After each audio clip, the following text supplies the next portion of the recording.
দেখো না, দূরে দেখা যাচ্ছে ওই হাড়িটার মধ্যে একটা বাচ্চা ভেসে আসছে।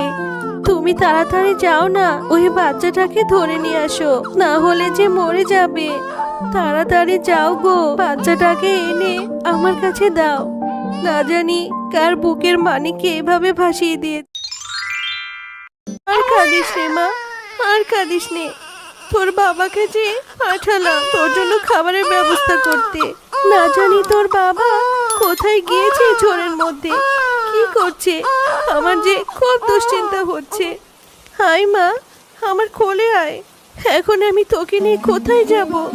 বাইরে যে অনেক ঝড় বৃষ্টি, ঠিক মতো একটু খেতেও দিতে পারি না। আল্লাহ, তুমি কেন আমাদের এত গরিব বানিয়েছো? চল মা, বাইরে গিয়ে দেখি তোর বাবা আসছে কিনা। ওই তো দেখে আসছে, হাতে তো কিছুই নেই। তাহলে কি মেয়েটার জন্য একটু দুধের ব্যবস্থা করতে পারিনি? তুমি এত দেরি কেন করলে? এই ঝড় বৃষ্টির মধ্যে কোথায় ছিলে তুমি? শেফালি, আমি কি ইচ্ছে করে খালি হাতে এসেছি? আমিও তো বাবা, আমারও তো অনেক কষ্ট হয়। কতজনের দ্বারেই তো গেলাম একটা কাজের জন্য, কেউ আমাকে কোনো কাজ দিল না। আর এখন বর্ষার সিজন, সামনে নাকি বন্যা হবে, ফসলের জমিতে পানি জমে গেছে। আল্লাহর উপর ভরসা করো, নিশ্চয়ই একটা ব্যবস্থা করবেন। এই বৃষ্টির জন্যই তো এত কষ্ট করতে হচ্ছে। আর যদি বন্যা হয় তাহলে আমরা কোথায় যাব গো? আমাদের বাড়িটা যে নিচু, পানিতে তলিয়ে যাবে।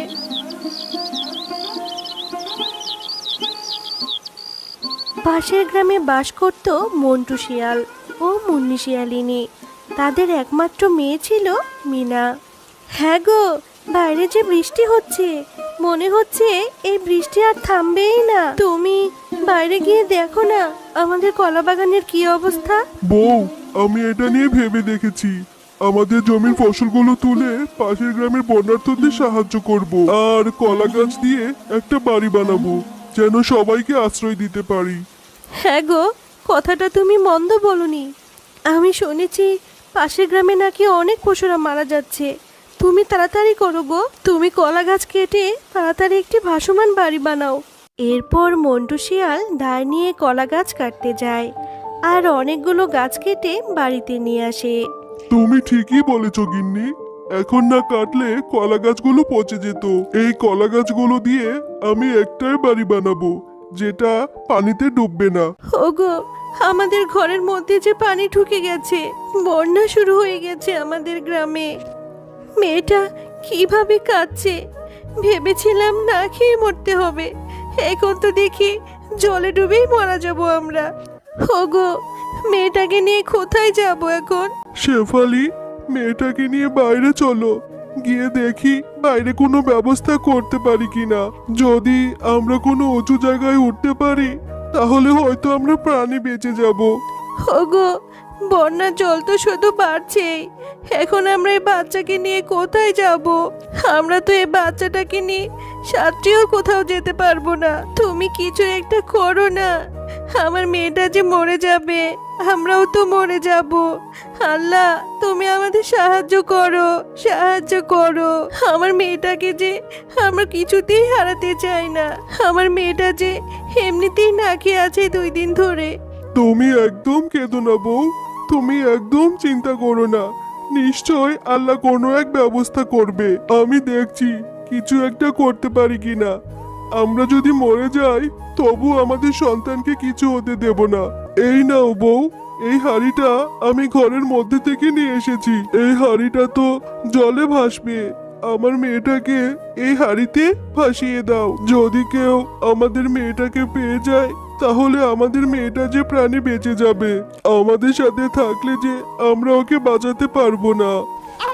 ওগো, আমাদের কলিজার টুকরো সন্তানকে যে জলে ভাসিয়ে দিলাম। হে আল্লাহ, আমাদের সন্তানকে তুমি রক্ষা করো, রক্ষা করো।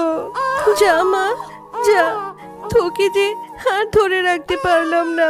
হ্যাঁ গো, আমাদের কলা গাছের বাড়িটা তো তৈরি করা হয়ে গেছে। শুনেছি পাশের গ্রামে নাকি বন্যা হয়েছে, অনেক ঘরবাড়ি তলিয়ে গেছে।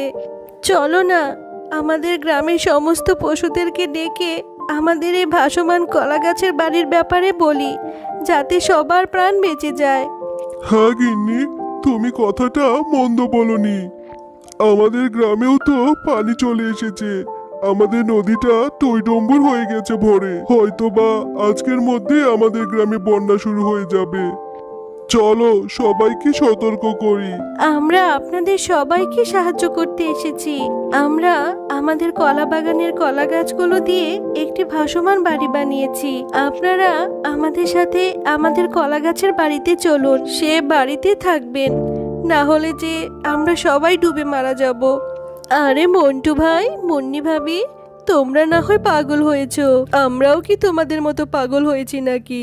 কে বলেছে তোমাদের বন্যা হবে? বন্যা হলে ডুবে মরবো, তবুও তোমাদের ওই কলা গাছের বাড়িতে গিয়ে মরতে চাই না। এ কথা বলে গ্রামের সকল পশুরা সেখান থেকে চলে যেতে থাকে। আর হঠাৎই তখন অঝোরে বৃষ্টি হতে থাকে।